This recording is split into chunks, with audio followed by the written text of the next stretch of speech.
আসসালামু আলাইকুম গাইস, এই যে তেল নেওয়ার জন্য লাইন ধরে দাঁড়িয়ে আছি সকাল 9টা থেকে বিকাল 4টা পর্যন্ত। এই যে মিরপুর একে প্রাথমিক শিক্ষা অধিদপ্তরের সামনে যে সেফ পাম্প, এই পাম্পে এই দীর্ঘ 7 ঘন্টা তেলের পাম্পে দাঁড়িয়েও তেল পাইতেছি না।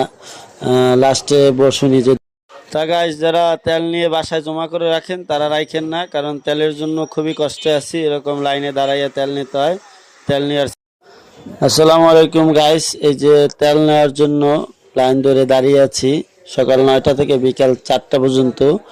এই যে মিরপুর একে প্রাথমিক শিক্ষা অধিদপ্তরের সামনে যে সেফ পাম্প, এই পাম্পে এই দীর্ঘ 7 ঘন্টা তেলের পাম্পে দাঁড়িয়েও তেল পাইতেছি না। লাস্টে বসুনি যে তা গাইস, যারা তেল নিয়ে বাসায় জমা করে রাখেন তারা রাখেন না, কারণ তেলের জন্য খুবই কষ্টে আছি। এরকম লাইনে দাঁড়াইয়া তেল নিতে হয়।